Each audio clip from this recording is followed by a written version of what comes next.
One of the best ways to equalize for everyone is to stop criminalizing for something really otherwise law-abiding citizens enjoy as an alternative to more dangerous behaviors. Hey everybody, welcome to Investing in Cannabis. These are the last days of Prohibition, and this show seeks to feature the stories of the founders, the investors, the marketers that are bridging the gap.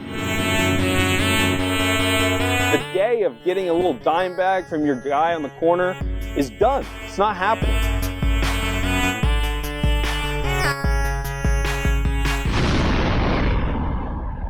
So you've grown into such a figure in the cannabis space. You know, Oaksterdam is world renowned, but I'm very curious, what motivates you? What got you into this industry to begin with? I joke it was entirely accidental and then became a moral imperative once you learn why you can't stop. I come from mainstream. I rebelled against my parents by going to corporate jobs and working for big corporations and becoming a manager. I spent most of my time in hospitality, owned a restaurant, worked in hotels, as well as broadline distribution, eventually research and development. Also spent some time working in the medical field for a short time and also retail as a district manager. The result was I understood a commodity from the end user all the way up to the boardroom table where they were thinking it up in the first place. Yep. And all of the best practices that went into the how to move it around. What I was lacking at a certain point was the will to do it anymore. All I was doing was enriching this company's bottom line. And I got to this point where, as the headhunter and the troubleshooter, I couldn't look someone in the eye and say, you need to come work for us. This is what you should do. And so I had a crisis of conscience. You didn't believe what you were selling anymore. I couldn't sell it. The second I didn't believe it anymore, I couldn't sell it. I just couldn't even do it to another human being. And so a friend of mine had been talking to me for a year and a half, saying this doctor down in Southern California needs a business manager. Why don't you move to California? The one state I swore I'd never move back to for a multitude of reasons. And so I took the leap. I gave my notice and moved to Southern California and started working with patients. And it was in those first few weeks of doing the research to realize that the patients are walking into a black hole. The doctors are not allowed to tell them what medicine, where to find it, how much even. And so the doctors didn't know, where are my boundaries? What am I allowed to do? And once I started learning just the basic business of what I needed to know to manage these doctors, by that point I was hooked. What had happened in the meantime, however, was my grandmother had died.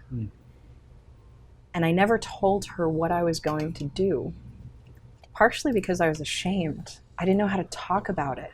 Like, yeah, I'm leaving my 401k and my vested career to go work with cannabis in California? Yeah. What? And so in those 2 weeks of moving, I just couldn't figure out how to tell her. And then, the unexpected happens. In the next few years, I met so many people like her and realized that instead of sneaking out back to smoke my bowl when I went to visit, I should have been sitting down at the kitchen table and sharing it with her. With her, yeah. And I missed that chance. Yeah. Try to help others be brave. Yeah. Tell their story. Yeah, yeah. Before it's too late. No, that's an amazing story. Yeah. Thank you so much for sharing it with us. And I want to say that this is often what's most important, because I found no matter who I tell, no matter where, I never get attacked. The worst that happens is, wow, I'm not for that, but I'm glad you're here to talk about it. And it was my fear that kept me. And so I want to share with you, with your viewers, be brave. It's telling your personal story. That's what changes hearts and minds, not the facts and figures. You. So powerful. And that's what you've set out to do here, right? Is to share that knowledge, share that inspiration. And teach people how to tell their stories, but give them the facts and figures to back it up. Right. Here's how to convince your Aunt Betty. So we've had over 25,000 graduates from over... 25,000. I mean, just take a second to let that sink in. That's so many. It really is, since 2007. And they come from over 30 countries. How many instructors are there in total? We have a faculty of over 150 that exist throughout the country, and we're actually adding international instructors as we speak. Yeah, no, there's this perception that cannabis resides in California or a couple other states or maybe in Amsterdam, but all over the world, 30 countries. I mean, that's incredible. Over 30 countries, I dare say. And you know, it's really remarkable. Wherever I go now outside of Oaksterdam, because folks come here to learn, now that I can get out into the world myself, whether it be a business conference or a city council meeting, when I look around, a third of the room is alumni. Oh, wow. It's these folks that are going out and changing the world, and that's what makes me most proud. Yeah, that must be incredibly rewarding. It truly is, and it's important. I try to talk to every single class that comes through, not only to thank them for being a part of this, because Oaksterdam, we're no longer just a school that you come to in Oakland. We're now a state of mind. And we're training gladiators here. You're often first through the wall. Sometimes you get the most bloody, sometimes you make the most money.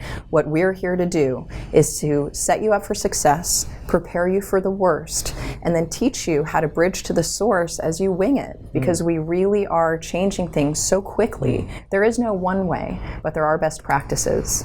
Got it. So a little bit of teaching them how to learn rather than just teaching them what they need to know, because it's always evolving. Well, wouldn't you rather learn how to fish? I would, yes. I don't fish, but I like fish. Well, so it turns if out I can get more, it grows on trees. So this is the only cannabis school in the world that I know of.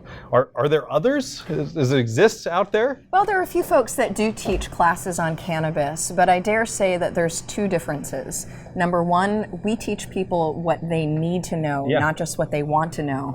And number two, we let you get hands-on. We're the only school in the world that allows you to get hands-on with the cannabis plants. And so these in particular are for the harvest class. We'll split it up. We'll wet trim half of them and leave the other for dry trim so that students can experience for themselves the differences between the harvest techniques. And then if you come over here, you'll also see the plants in the various stages of growth. Down at the bottom is the last semester class that planted their seeds, and now they've sprouted.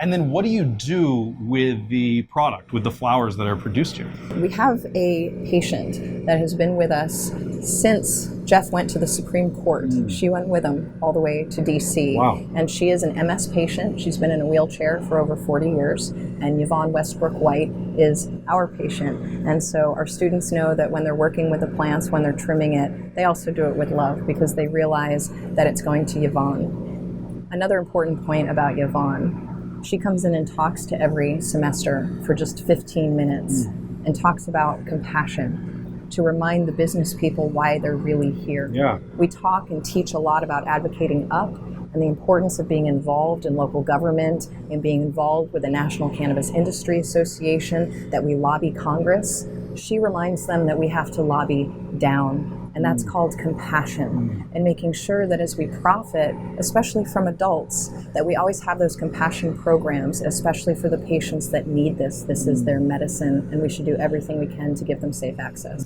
Well, Oaksterdam was first founded just before the law passed, Prop 215, and it was my husband that planted the flag here in Oakland. He opened the very first dispensary to work with a city in order to dispense cannabis to the medical necessity patients. Unfortunately, most of those patients are gone, including many of his founding members, because they were truly the dying that were willing to take the risk.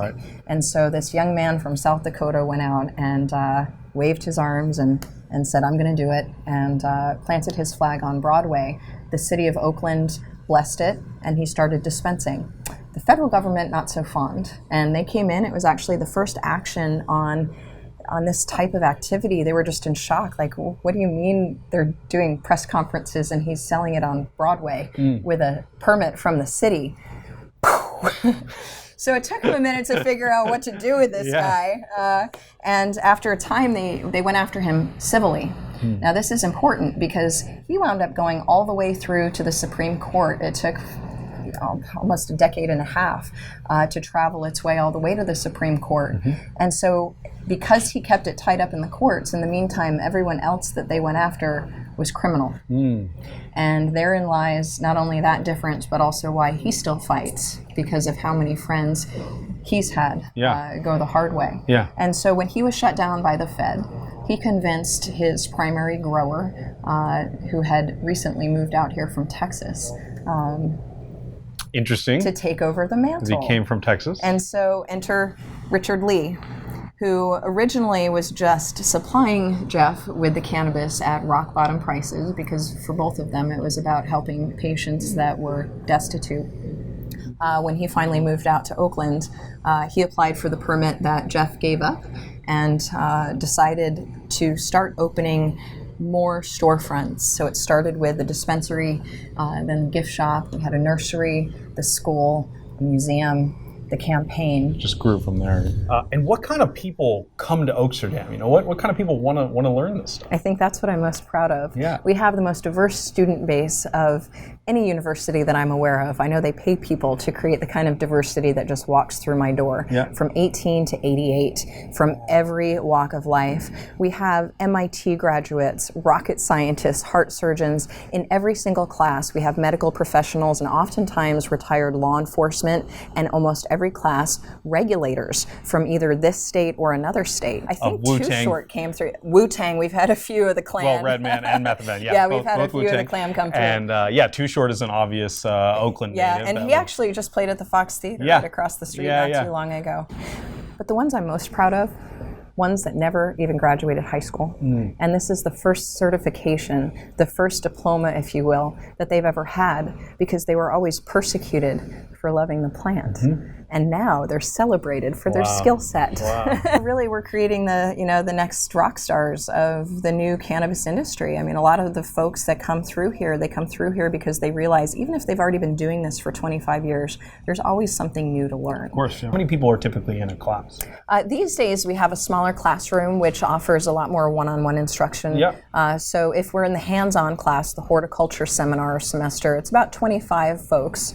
If you are in the classic, it's about 45. The biggest difference is that the horticulture, we allow you to get hands-on. We're the only hands-on horticulture lab in the world where, cool, as a student, you can participate with the plant. They come through here because they realize, even if they've already been doing this for 25 years, there's always something new to learn. Of course, These best practices are also coming in from these other industries. It's all applicable. And having these experts and having these individuals come in to this school, introducing them to the cannabis industry and some of these nuances, they're able to apply those in immediately with whatever business that they bring in. They're bringing the expertise of where they came from. Their own domain expertise. And it's only improving the quality of the entire industry because it's bringing those standards and raising everyone up. What's up, IC fans? We are at the new home of investing in cannabis, Gateway, in Oakland, California. It's really in two parts. So there's an incubator where they're going to help 10 companies get investment and press and advice. And they've asked me to be a mentor here, which is awesome. Thanks again, guys. Also going to be the new home of investing in cannabis. So we're going to do most of our shows here. It's a great space. In addition to the incubator, which you have to be accepted for, there's also Gateway Works, which is just a really cool place where you can come and buy a desk, a monthly desk, right? I think it's $350 for the month. Get away from your roommates. You don't have to worry about having a stuck-up landlord. It's hard to find desk space, hard to find a place to work in the cannabis world. And then you can be a part of this cannabis entrepreneur community as well. And you can benefit from the other founders. Great synergy here. If you've never been in a co-working space, it's like the way to start a company. Is there a piece of advice for not just women, but entrepreneurs in general, people that want to get into the cannabis world? Maybe first come to Oaksterdam. Small plug there, a little plug there. But in addition to that, I mean, what's sort of your advice to someone that's just sort of getting into cannabis? I get people call me on the phone sometimes, like, what do I need to know? Like, we actually have a 4-day class on that. Let's try to stuff 10 pounds into a 5-pound bag and offer it up to you. I think educating yourself is most important, and understanding what your risks are as you try to determine what the benefits might be. It really truly is about understanding what not to do, before you go figure out what you're going to do. And that's the step that most people miss, and it's often the most expensive. That what not to do lesson is what costs you most in life. And we're going online, which is one of the most exciting things I have to share with you. Oh, cool, yeah. Anyone that's interested in just the California law, that is our little test bunny. We did an online class on MMRSA that is now available if you go to Oaksterdam.com, and we are this close to getting our full horticulture and classic seminars online. So now you don't have to figure out how to get to Oakland. Unbelievable. Oaksterdam's coming to you. Wow. Oaksterdam.com, or what's the Oaksterdam, OaksterdamUniversity.com. Either one will get you there, and you can look into the classes that you can take here in Las Vegas. We're looking to get to Florida and New York. We're also going to Jamaica, and I have an emissary going to Uruguay this coming Friday.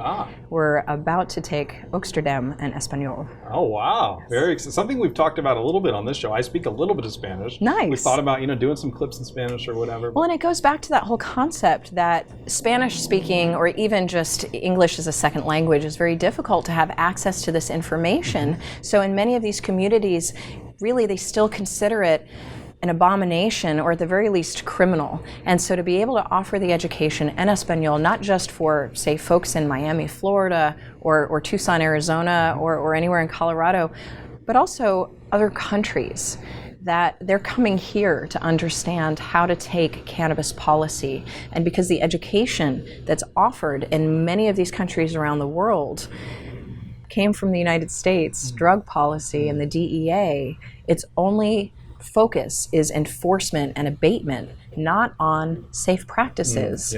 And one of the things that we really need to talk about as we control, tax, and regulate is, much like in the alcohol industry of don't drink and drive safely, we need to have similar safe consumption and responsible cultivation campaigns. Just simple, don't be a dumbass campaigns. Right, be reasonable. Yeah, I mean, there's multiple bills proposed for adult use. I think the most notable is probably supported by Sean Parker. How do you feel about the bills that are proposed right now? Well, I think that the AUMA is likely the only one that has the wherewithal to actually get on the ballot. So as much as folks talk about a lot of them, you're not going to have a choice come November. Right. There's going to be one. And it really is going to depend upon what the legislature does between now and then. It's not as popular a subject as people think. And because they regulated medical, combining, well, let's legalize adult, we regulate medical. Well, they just took the regulate medical away. How popular is legalizing adult? And it's not as popular as people think. And so I'll just remind folks, we have not done a good enough job in our public education campaign. We educate a lot of folks here. These are the folks that are interested in learning.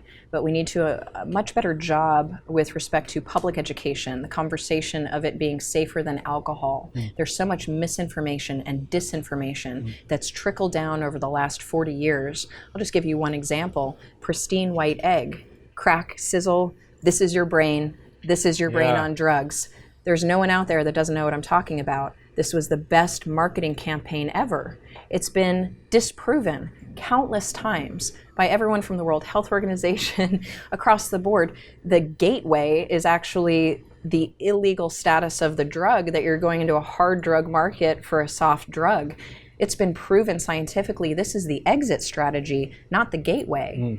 And yet that is still the perception. This must have been made illegal for a good reason at one point. Right. We don't remember what that reason is, but we still believe in that reason. And it's not until we understand the history of prohibition that we can let that go and open up. But we failed to educate the general public on that. It's starting to happen.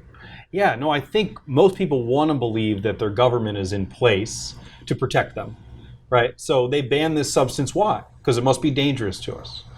But this is just not the case. They forgot that special interests existed 100 years ago, just like they do today. So over here in our museum, we start to talk about the history of cannabis as medicine and also hemp industrially. It's remarkable. As a medicine, cannabis has been part of the pharmacopoeia for tens of thousands of years, and we have archaeological evidence that leads back over 10,000 years with respect to hemp, not just for food, fuel, and fiber, but also for spiritual, religious, perhaps wellness, as well as sickness purposes. hemp is quite a remarkable history. We made hemp illegal at the same time we made marijuana illegal, much to the chagrin of the farmers that grew it. That was temporarily stopped during the Hemp for Victory campaign because hemp was so vital to the war effort. But largely, our American farmers are unable to grow this. If you start to look throughout the world, however, especially Russia and China, we're number one importers of hemp from Russia and China. Why? That's just a huge inefficiency in the market, right? I mean, we have some of the best farmers in the world. Well, not just that, but this is about the American economy. And as we have the conversation about shipping jobs overseas, these are the types of jobs that stay right here. These are agricultural, production, manufacturing, and retail jobs. And this is part of why the labor movement is so interested. Much in the way that they unionized migrant farm workers back in the 30s and 40s.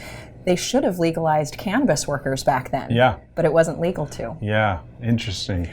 As we talk about things like hemp, we don't realize that part of the reason that when we think about hemp, we think about those itchy, scratchy clothes where you just kind of look like a tree-hugging, crystal-gripping hippie. Sort of a burlap sack type deal. With a belt. With a belt, yeah. Well, it turns out it's simply because of the manufacturing practices. We weren't able to evolve our manufacturing in the same way that we were with things like cotton or even bamboo. If you think about those lovely, soft, warm, antimicrobial socks that are made out of bamboo, hemp actually does better. It's stronger, antimicrobial, antibacterial. So part of why hemp was illegal in the first place was because it was competing with cotton and paper, as well as nylon. And I guess there's this perception that there's this massive conspiracy theory involved with that. Why is the hemp farmer, is hemp in general as a commodity being held down? Is there truth to that? I think the reality is that you're looking at thousands of tiny conspiracies of individuals that see this competition and they're going to do everything that they can to stop it. And just like back in the 30s, we have the same situation now. You're looking at the prison industrial complex. You're looking at pharmaceutical companies. I think insurance companies are actually going to switch over because it's cheaper for them to reimburse you for that little bit of medicine a month than all those pills. But in the meantime, we still have drug testing, drug treatment, and frankly, the lobbyists are so entrenched in their positions and paid to keep them, as well as our own federal government. People don't realize that, the ONDCP, the Office of National Drug Control Policy, is required to prevent legalization by any means necessary. That's their charter. This is Congress telling them, lie if you have to, but don't let it happen no matter what, even if it's what's best. And so this is what we're up against that people don't realize. We have some good news, though. The same way that we undid the last prohibition in stopping treating this like contraband. If a law enforcement officer catches you with cannabis, they have to take it from you by force if necessary. And finally, we're treating it as a commodity, something to be controlled, regulated, and also taxed. So where does the money go? Does it go to the gangs? No. Does it go to taxes to build more schools and hospitals? I mean, this is really just about who controls it and who IDs your kids when they come to purchase it. If you go to a dispensary down the street, they get ID'd at the door. I don't remember the guy that I used to buy it from ever IDing me. But I do remember what else he offered me when I went in just to buy pot. And I think the result is, in this country, for a lot of young people, it's actually easier to get a hold of cannabis than it is alcohol, right? Because it's being sold in schools and not being ID'd, and there's no regulation, right? And I mean, that's dangerous. It's super dangerous. Well, and when you look to the things that really do harm society, a lot of times it's that society had to go to a more dangerous option because the safer one was made illegal. You can see this in the military, where otherwise law-abiding citizens, want to just shake it off for a night, especially after they've been in some of these areas. And instead of just smoking some pot, which would not only help with PTSD, traumatic brain injury, some of these other things that they're actually dealing with on a daily basis. Instead, they're flipping over to things like cocaine and alcohol and bath salts. That are easy to get a hold of. Well, not only easy to get a hold of, but out of your system in 24 hours. It's the drug testing. Now, when you actually look at drug testing, just as the federal government, as an example, I understand that it's become part of our work practice, but when you look at how many positives are popped in the federal government, it's almost $75,000 per test, per positive, because that's how few people test positive. Right. It's been proven over and over again that it doesn't prevent that behavior. It just shifts people into more dangerous and risky behaviors where they won't get caught. Right. So of all this great stuff in here, is there like one piece that's your favorite that has a lot of significance for you? That's a tough one. Yeah. Yeah. I would have to say that one of my favorites is probably that ship. It belongs to Chris Conrad, who is the curator of the Cannabis and Hemp Museum, both here and the original curator in Amsterdam. Yep. And it reminds me how vital hemp was to the American culture. A normal merchant ship like that one would take 2 tons of hemp every 2 years. Wow. We fought the War of 1812 over taxation on hemp, and then we went and made it illegal. Wow. That might not be in the history books that our kids read, right? You have to look hard, because a lot of this was scrubbed out of our history books. Yep. But if you just look at a map of the United States, you start to see Hempstead, Hempstock, all of these different places, and just even things like jute and canvas were once upon a time made of hemp. This was the foundation of our society. And oftentimes those plants that you hear about being eradicated in South Dakota, it's hemp. It's just simply hemp. And yet we're spending tens of billions of our federal dollars destroying it and putting kids in prison instead of school. Wow. And would the actual ship include any hemp? I mean, the sails or anything like that? The sails, the rigging, the ropes, and frankly, the things that the sailors themselves would wear and use in daily life. What people don't realize, and this is how we know that it was hemp, if you look to flax as an alternative for hemp, flax would start to dissolve in a matter of 3 months on a ship like that. It just simply would not stand the test of the salt water and the strain on the fiber. So I want to talk about the messaging in the cannabis world a lot. There's a lot of organizations, Normal in particular, that use the word marijuana. There's also other people that call it pot or weed. What do you call it, and why is that so important that we're standardized in that? Well, I think that you'll hear a lot of people moving to cannabis simply because it's the scientific terminology for the plant, and wouldn't it be lovely if we called it what it was? Yeah. The terminology of marijuana is actually, when you start to dive into where that word came from, not such a positive start. Really, it was the slang word that Harry Anslinger and William Randolph Hearst used because nobody was familiar with the word, to scare the heck out of the public with their yellow journalism, calling it the devil weed, marijuana, not cannabis that physicians knew about, not hemp that farmers were familiar with, but this scary marijuana. No, not the medicine you're familiar with, this other thing. And when they use the word marijuana, they're specifically using it in a negative way against Mexicans and black people to make you afraid, either because they're going to go crazy and attack you, including things like it'll make a black man step on a white man's shadow, or a black man look at a white woman twice. Come on. But also, 10 years later, when they were worried about things like communists, no, it doesn't make you crazy and wild, it makes you lazy and slow. Yeah. Pick one. Right. It depends on who you're trying to scare them against. Right, you can't have it both ways. Right. And then how about pot? That's still a word that I hear all the time. Particularly, I think it skews a little bit older. How do you feel about that word pot? That word slips out of my mouth on occasion, I will admit. I still use the word pot.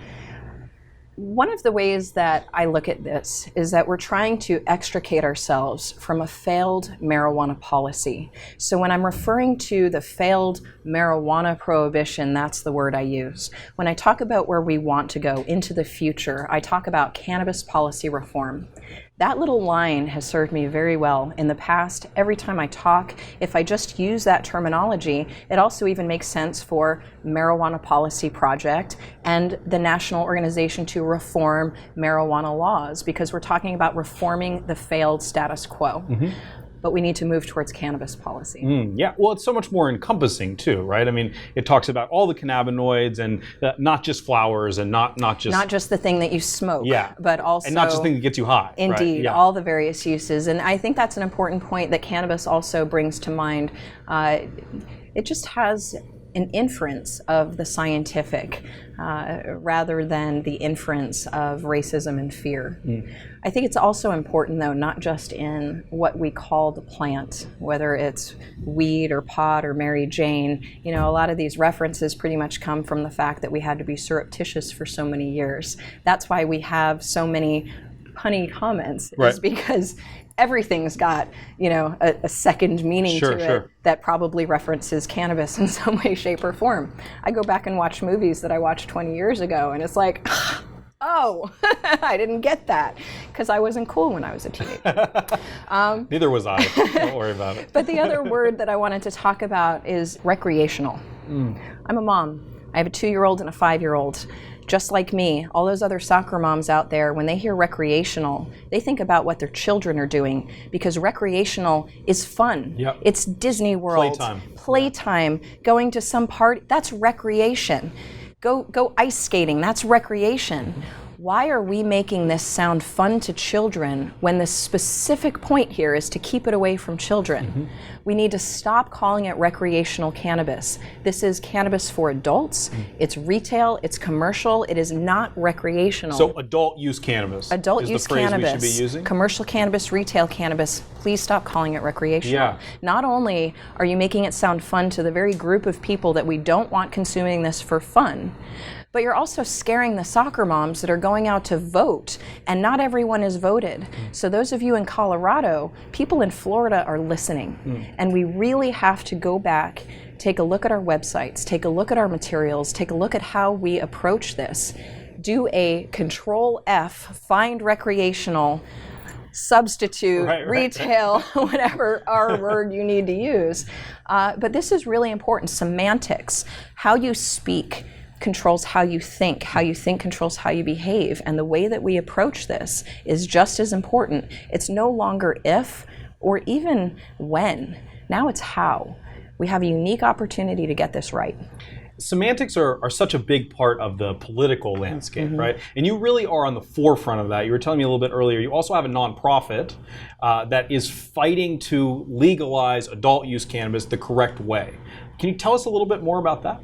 I became chairwoman of the Coalition for Cannabis Policy Reform, whose most recent activity was Reform California, after being spokeswoman for Prop 19. Really, this was the blueprint, the first time that anyone had asked the question, should cannabis be controlled, taxed, and regulated? And it was here in 2010 in California that it was first asked out loud. And someone had to ask the question. And we knew going in we were likely to fail. We actually did better than we thought we would. But it was that blueprint and the coalition that came about, unusual players that had never been a part of this conversation before, from the labor unions to the NAACP, retired law enforcement officers, hemp industries, all of these various groups, Americans for Safe Access, everyone coming together to finally have the conversation. This is going to happen. How can we do it to ensure that patients are protected through the safe access that really heretofore is still not present in many counties or cities? So how can we make sure that as we legalize this for adults, that patients are taken care of? But another important subject here is, whose business is it anyway? We have tens of thousands of individuals that have been part of the cannabis community, in some cases for multiple generations. This is how they pay their mortgage and how they feed their children. So we started teaching in 2007, and we just had a few classes. It was our founder's mission to get people more involved in local government, and the one thing that he knew people kept asking him for was to teach them how to grow. I'll make you a deal. I'll teach you how to grow, but first I'm going to teach you legal, politics, history, and civics, and then I'll teach you anything you want. Got it. And in the process, in teaching people how to become growers, he inadvertently created advocates and activists in the process, that if this is what you're going to do, this is how to advocate for yourself and your position. But it was also important to teach people how to not lose everything. This is such a risky business, whether you're doing it for yourself just to be a qualified patient, or you're doing it to actually start a career. It's dangerous. And it's not just the normal risks that people take of crop failure or a business risk like any other endeavor where 90% of first businesses fail, but 80% of second ones succeed. And so it's understanding what these risks really are that go well beyond those into legal risk, social risk, political risk. It's not just your business. You might lose your family, your future, your home, your life, your freedom, your children. This is how they pay their mortgage and how they feed their children.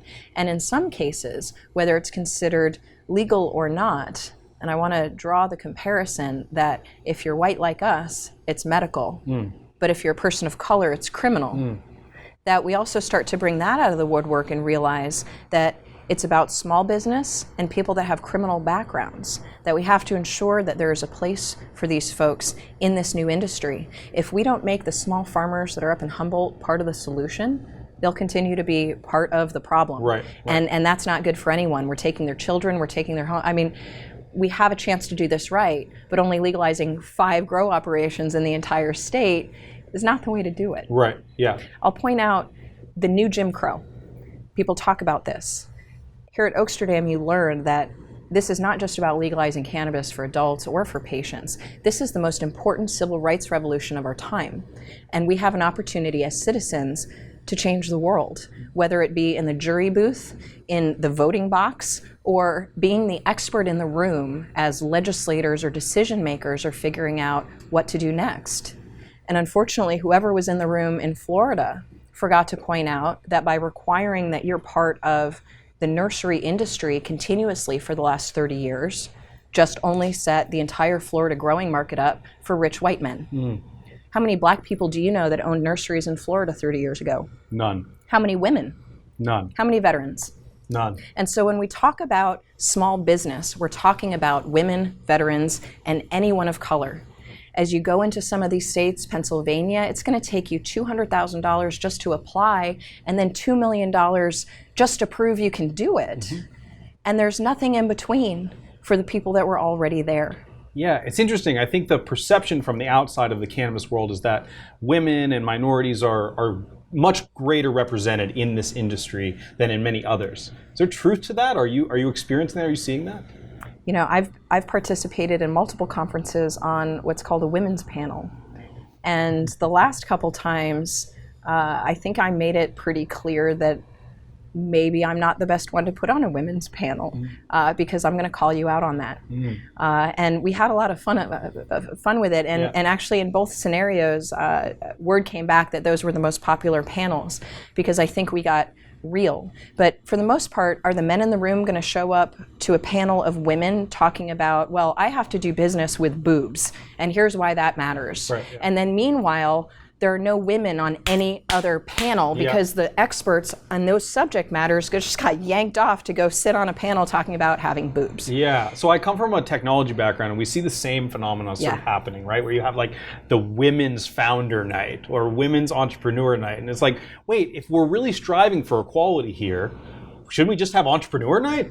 Isn't that really where? How about we just have a lot more in the room and not point at it to feel good? And that's, that's some of it. And I dare say that Women's Grow has done a phenomenal job in getting more women out front to even be able to select from. Because you could go back to the same argument in these other industries.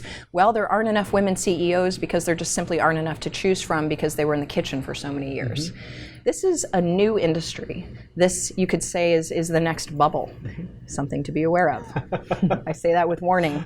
But this is the first industry where women don't necessarily have to break through a glass ceiling because we're still building up to where that might be. The ceiling isn't there yet. There is no ceiling. And so as we build this space, as a mother myself, and this was quite accidental, not the mother part, but becoming a spokeswoman for motherhood, is that I became the new working mom because I had to take my baby with me to work. When the raid happened, I was largely working from home, and suddenly I had to be downtown, except now I don't have a paycheck or benefits because the Fed just knocked all those out. And so the only way that I could save the school was to strap my baby on and go do it. And he stayed on for like 2 years until I could afford to hire someone to start to help me on occasion when I went into a business meeting. But most business meetings I held in those first 2 years, I had a baby strapped on. So kind of continuing the conversation of semantics, there's the idea of descheduling cannabis versus rescheduling cannabis. Can you tell us about the dichotomy there? It's vital as we advocate that we're advocating for the right thing. Descheduling removes cannabis from the entire DEA schedule so that it can be most likely regulated as an herbal product. American Herbal Products Association already has a cornucopia of ways to do so. To reschedule simply moves it from most dangerous to still pretty dangerous, and moving it into that 2 instead of the 1. All it does is require any doctor to fill out their prescription in triplicate, and it also forces cannabis into, under the FDA purview, pharmacies. Pharmacies are not equipped nor trained to handle whole plant medicine, and the FDA has no business and no purview over a whole plant medicine that has multiple components to it. The FDA only has purview over single molecule drugs. This is why we have compound pharmacies out there. And so what you're basically doing is taking something that is considered illegal and impossible and putting it into a regulatory structure that is ensured to fail entirely. But at the same time, that gives opposition an excuse to say, now we have to shut down the dispensaries because it needs to go into the pharmacies. So really what we're looking at is just a softer, gentler prohibition. Don't reschedule, deschedule. I've had this brought up to me before, actually, by some folks in the NAACP of, are you Irish girl? Why do you fight harder for black people than black people?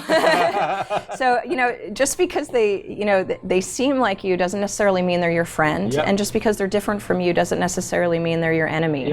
And so oftentimes, at the very beginning when I felt uncomfortable in a room where I was the only white face in the room, I finally realized this is exactly where I belong, because if we're not all talking about it together, if it's not, white women, white mothers talking about black mothers, then maybe white fathers won't care as much until we do. And so it's just having that conversation and coming together and really figuring out what we agree on. There's devil's in the details. There's a lot of reasons that you might disagree with a fellow advocate on certain things, but it's very important to do those disagreements privately, because in public, we have to disassemble this circular firing squad where when you go in to advocate and someone else does, he just snipes you in the back. Because all it says to those elected officials is I can do whatever the hell I want because they don't have their act together. That movement is a mile long and an inch deep. Right. And this is also why it's so important to connect with those that know how to advocate correctly. There's only one group that's advocating in Congress for fair practices for the cannabis industry with respect to banking, with respect to the IRS issues and the 280E law. It's the National Cannabis Industry Association. There's only one group lobbying nationally for patients' rights, and that's Americans for Safe Access. If you are not supporting the organizations that are lobbying nationally, you're barely above the ostrich awaiting the fate of the dinosaur. We're all kamikaze fighters here, and either we pave some landing strips for everyone to come in safely, or we're all going to crash and burn. And so it is your responsibility. This is not yet an industry. It is still a movement until we change the federal law. It is your job. If you make a dime in this, you have to tithe to that change. When you think about convincing the farmers in South Carolina or Kentucky to grow hemp instead of tobacco, and then you watch these documentaries about how we're pushing tobacco on Indonesian children, this really could change the world. We can make this world a healthier place. I was watching an episode of Weedakit. I don't know if you've seen that yet. That's a great show. It's great. Krishna does a really good job too. But they had the episode in the Congo. Right? I don't know if you saw that one yet, but it's just fascinating. I had no concept of how far-reaching this plant is in the world. This is how indigenous peoples have survived for many, many years, and the folks in the Congo will just clip 5 or 6 of these leaves and put them in steaming hot water, and it will help with things like dysentery. And when you realize that, just having diarrhea is what kills most children, that it's not just a way of life, it's a way to life for a lot of these people, and it's the only way that they can make enough money to survive. Thank you to everybody for watching. It's been really a pleasure. So thank you again for having us here. Amazing mission that you guys have set out here, and you've done such a great job. We are everywhere that content is consumed. Facebook, YouTube, anywhere you want to listen to it, SoundCloud. It's been fun, guys. Thanks so much for watching, and we'll see you next time. Thank you so much. Investing in cannabis is 100% independent media. That means there's no parent company. We don't have anybody telling us what to do. But in order to maintain that, I need you. So there's this great startup called Patreon in San Francisco, and they allowed you to donate a little bit of money every month, $5, $10, $20, to help support the creators, us investing in cannabis, of this great content that you love to watch. Even if you aren't in a position to come out to the world, or you got a conservative job, if you're smoking cannabis, if you're enjoying it, just donate a little bit of money to us anonymously. And it's just your little way to stay connected to the industry, even if you can't shout it from the rooftops yet. Just give $5, $10 a month. I mean, you're buying that weed anyways. And we're giving away free stuff. This episode, we got a nice pot of coffee t-shirt here, so if you want that. This is cannabis-infused cocoa here. Let's see what else we have. We got the coffee version. We got some CBD stuff as well, so if you don't want to get high at work, maybe just drinking some coffee, so head over to patreon.com/investingincannabis. It gives you a chance to invest in cannabis.